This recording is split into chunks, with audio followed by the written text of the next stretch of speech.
हिमाचल प्रदेश में विधानसभा चुनाव को लेकर स्टार प्रचारक लगातार प्रदेश का रुख कर पार्टी उम्मीदवारों के पक्ष में जनता से वोट की अपील कर रहे हैं। इसी के चलते शुक्रवार को उत्तर प्रदेश के मुख्यमंत्री योगी आदित्यनाथ बिलासपुर जिला के घुमारवीं पहुंचे, जहां उन्होंने भाजपा उम्मीदवार राजेंद्र गर्ग के लिए जनता से वोट मांगे। वहीं जनता को संबोधित करते हुए योगी आदित्यनाथ ने कांग्रेस सरकार के कार्यकाल पर जमकर निशाना साधा।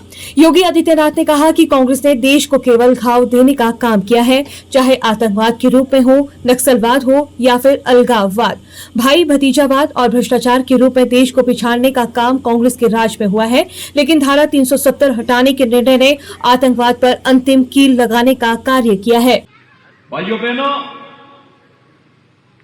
आज न केवल बाह्य और आंतरिक सुरक्षा के मोर्चे पर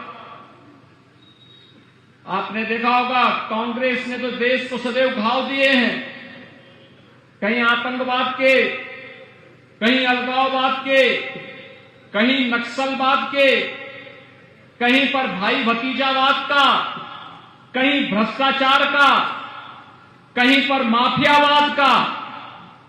लेकिन आतंकवाद की ताबूत पर अंतिम कील थी जब कश्मीर से धारा 370 को प्रधानमंत्री मोदी जी की दृढ़ इच्छा शक्ति से समाप्त किया गया।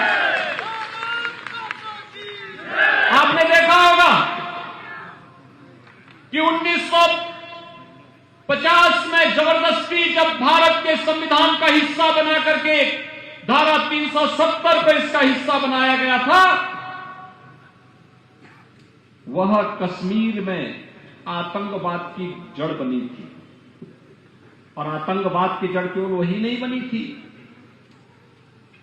भाइयों बहनों, उसके कारण पूरे देश के अंदर आतंकवाद पनपा था, पूर्वोत्तर के राज्यों में अलगाववाद पनपा था, नक्सलवाद उसके साथ साथ पनपता हुआ दिखाई दे रहा था। विगत 8 वर्ष के अंदर आतंकवाद अपनी अंतिम सांस गिन रहा है। अलगाववाद और उग्रवाद के लिए भी कोई जगह नहीं, एक सभी अपनी अंतिम सांसें गिन रही हैं। और आज भारत बड़े बड़े इंफ्रास्ट्रक्चर के कार्यों के साथ जुड़ रहा है। हाईवे बन रहे हैं, मेट्रो बन रही है, एम्स बन रहे हैं, आईआईटी और आईआईएम बन रहे हैं। विगत 5 वर्ष के अंदर ठाकुर जयराम जी के नेतृत्व में हिमाचल प्रदेश विकास की जिस नई ऊंचाई को प्राप्त कर रहा है, वह आज किसी से छुपा हुआ नहीं है। भाइयों बहनों, कोरोना जैसी महामारी के दौरान आपने देखा होगा, फ्री में टेस्ट, फ्री में उपचार, फ्री में वैक्सीन और फ्री में गरीबों को राशन भी उपलब्ध कराया था। ये सरकार की संवेदनशीलता, सरकार के द्वारा कुशल प्रशासन का उदाहरण है ये। आप मुझे बताइए, अगर एक कांग्रेसी होते टेस्ट का पैसा खा जाते,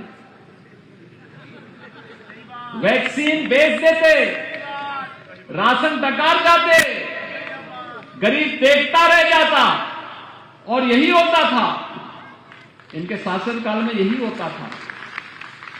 मैं आपसे पूछना चाहता हूं, क्या कांग्रेस होती तो क्या कश्मीर से धारा 370 हट पाती? तो भाइयों बहनों, न ये सुरक्षा दे सकते हैं, न ये विकास ही करा सकते हैं, न यह किसी का कल्याण ही कर सकते हैं, तो फिर इनको क्यों चुनना है? आप जानते हैं, उत्तर प्रदेश में भी विधानसभा के चुनाव हुए थे ना? और उत्तर प्रदेश की आबादी कितनी है मालूम है आपको? 25 करोड़। 25 करोड़ आबादी है, 403 विधानसभा है। और कांग्रेस कितनी सीट जीती है?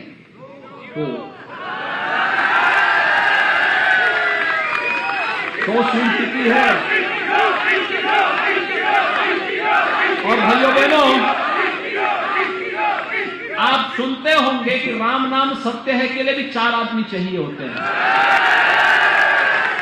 वहां कंधा देने के लिए कोई नहीं उनको। तो आज इस देवभूमि में कायन ऐसे लोगों को ढोने का प्रयास कर रहे हैं।